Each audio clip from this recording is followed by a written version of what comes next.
इस मूवी के शुरुआत में हम लोग 3 दोस्तों को देखते हैं। ये तीनों अलग अलग कंपनी में काम करते हैं। इन तीनों के बीच में एक चीज कॉमन थी और वो थे इनके हरामी बॉसेस। ये लोग अपने बॉस से बहुत परेशान थे। इनके बॉस इन बेचारों के साथ क्या करते थे, आइए देखते हैं। सबसे पहले हम लोग निक के बॉस डेव को देखते हैं। उसके बॉस ने निक से वादा किया था कि वो उसे सेल्स डिपार्टमेंट का वाइस प्रेसिडेंट बना देगा। ये कहकर वो निक से कई महीनों से मजदूरी करवा रहा था। लेकिन जब प्रमोशन की बारी आती है तब वो सभी के सामने आकर ये अनाउंस करता है वो खुद ही प्रेसिडेंट के साथ साथ वाइस प्रेसिडेंट का पोस्ट भी संभालेगा, क्योंकि उसके नजर में इस ऑफिस में ऐसा कोई भी बंदा नहीं है जो कि इस पोजीशन को संभाल सकता है। निक को इस बात से बहुत गुस्सा आता है। इसके बाद जब वो अपने बॉस से रिजाइन करने के बारे में कहता है तब डेव निक को धमकी देता है अगर वो ऐसा करने के बारे में सोचता भी है तब वो उसकी जिंदगी बर्बाद कर देगा। इसके बाद हम लोग बॉबी को देखते हैं जो कि कर्ट का बॉस है। ये आदमी हमेशा नशे में डूबा रहता है। उसे इस ऑफिस के काम का फिक्र कम था और गांजे का फिक्र ज्यादा था। कर्ट की बॉबी से इसलिए भी नहीं बनती थी क्योंकि जब बॉबी का फादर जिंदा था तब वो कर्ट के साथ काफी अच्छे से बातें किया करता था और वो कर्ट को बॉबी से ज्यादा मानता था। लेकिन अपने फादर के मौत के बाद जैसे ही बॉबी इस ऑफिस को संभालता है कर्ट के तो एल लग जाते हैं और जब भी बॉबी को मौका मिलता है वो कर्ट की लेने से नहीं चुकता है। बॉबी ये जानता था कि कर्ट को इस कंपनी से बहुत प्यार है और वो इस कंपनी को कभी भी छोड़ने वाला नहीं है, इसलिए वो कर्ट को टॉर्चर करने के लिए अपने ऑफिस को कोठा बनाकर रख देता है। इसके बाद हम लोग डेल को देखते हैं जो कि एक डेंटल क्लिनिक में कंपाउंडर है। वो हमेशा एक ही सपना देखा करता था कि वो एक सुंदर और शरीफ लड़की से शादी करे। उसका सपना सच होने ही वाला होता है, लेकिन उसकी हवस की भूखी बॉस उसके सारे सपनों पर पानी फेर देती है। डॉक्टर जूली हमेशा डेल को सेड्यूस करती है कि वो उसके साथ सोने के लिए तैयार हो जाए। इन सभी बातों से तंग आकर एक दिन डेल जूली को ये समझाता है कि वो उसका पीछा छोड़ दे, लेकिन जूली बहुत गुस्सा हो जाती है और वो कहती है अगर तुम मेरे साथ नहीं सोए तब मैं तुम्हारे रिश्ते को तोड़वा दूंगी। इसके बाद डेल मजबूरी में आकर जूली से ये वादा करता है कि वो उसके साथ घपाघप करेगा, क्योंकि उसके पास कोई और चारा नहीं था। वो इस काम को छोड़ भी नहीं सकता था क्योंकि उसे और कहीं काम मिलना बहुत मुश्किल था। ये थी इन तीनों की कहानी।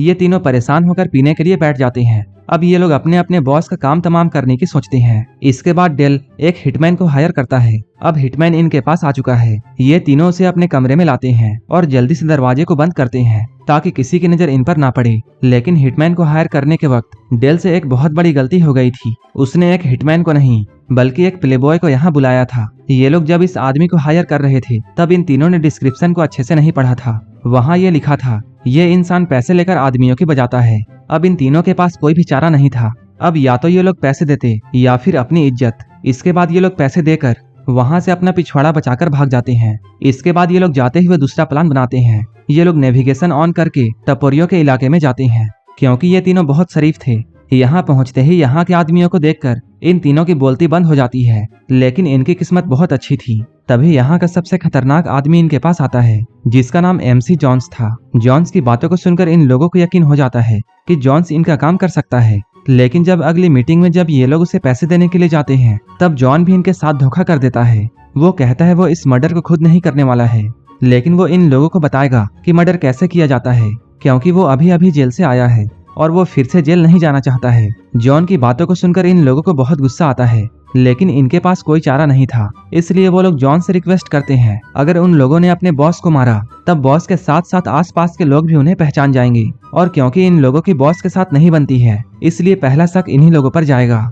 इनकी बात सुनकर जॉन्स इनसे कहता है ये बात तो तुम लोग भूल ही जाओ कि मैं तुम्हारे बॉसेस को मारने वाला हूँ, लेकिन मैं तुम्हें एक सलाह देता हूँ कि तुम लोग पुलिस से बचने के लिए एक दूसरे के बॉसेस को टपका सकते हो। अपने सुनहरे सुझाव को देकर जॉन्स यहाँ से चला जाता है। ये लोग बहुत सोचते हैं और लास्ट में जॉन के दिखाए हुए रास्ते पर ही चलने का डिसाइड करते हैं। इसके बाद ये तीनों बहाना बनाकर अपने अपने ऑफिस से छुट्टी लेते हैं। ये लोग सबसे पहले कार्ट के बॉस बॉबी के घर में जाते हैं ताकि वो लोग यहाँ आकर उसकी जासूसी कर सके।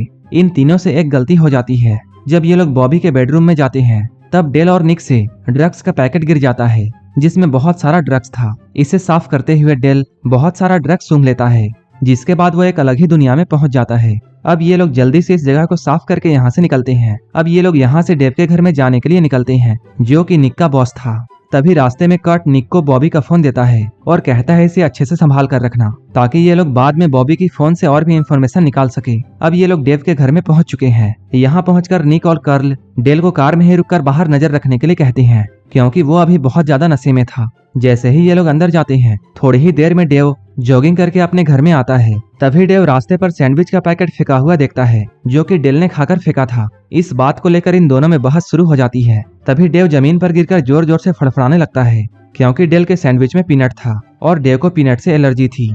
लेकिन इससे पहले कि वो मर जाता, डेल उसका इंजेक्शन लेकर डेव को लगाता है और वो उसकी जान बचाता है, क्योंकि अभी उसे पता नहीं था कि यही आदमी डेव है। ये दोनों घर के अंदर से ये नजारा देखते हैं और इन लोगों को ऐसा लगता है जैसे डेल ने नशे के हालत में डेव को मार दिया है।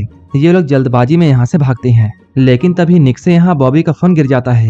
जब ये लोग डेल के पास पहुँचते हैं, तब डेल इन दोनों को बताता है वो उस आदमी को मार नहीं रहा था, बल्कि बचा रहा था, क्योंकि उसे पीनट से एलर्जी थी। तभी इन दोनों के दिमाग में एक आइडिया आता है। ये दोनों सोचते हैं वो लोग अब डेव को पीनट से एलर्जी करवाकर मारेंगे और वहीं दूसरी तरफ बॉबी के ड्रग्स में चूहे मारने वाली दवा मिला देंगे, जिससे बॉबी भी टपक जाएगा। अगर वो लोग ऐसा करेंगे, तब उन्हें अपने बॉसेस को मारने के लिए उनके पास जाने की भी जरूरत नहीं है और किसी को पता नहीं चलेगा कि ये सब में इन तीनों का हाथ है। इस प्लान को बनाने के बाद डेल ढेर सारा पीनट खरीदता है और इधर निक चूहे मारने की दवा खरीद रहा था। वहीं इधर कर्ल डेल की बॉस जूली पर नजर रखने के लिए गया था। अभी तक हम लोगों ने इन तीनों मासूमों को देखा है, जो कि काफी शरीफ हैं और अपनी शराफत की वजह से डेल डेव के शैम्पू में पीनट नहीं मिला पाता है। वहीं इधर निक भी बॉबी के घर में नहीं घुस पाता है। इधर कर्ल जूली पर नजर रखने के बजाय उसके हवस का शिकार हो जाता है और वो जूली को देखते ही भूखे शेर की तरह दौड़ जाता है। तभी यहाँ कुछ ऐसा होता है जिसकी उम्मीद इन तीनों ने नहीं की थी। पिछली रात में बॉबी का जो फोन डेव के घर में गिरा था,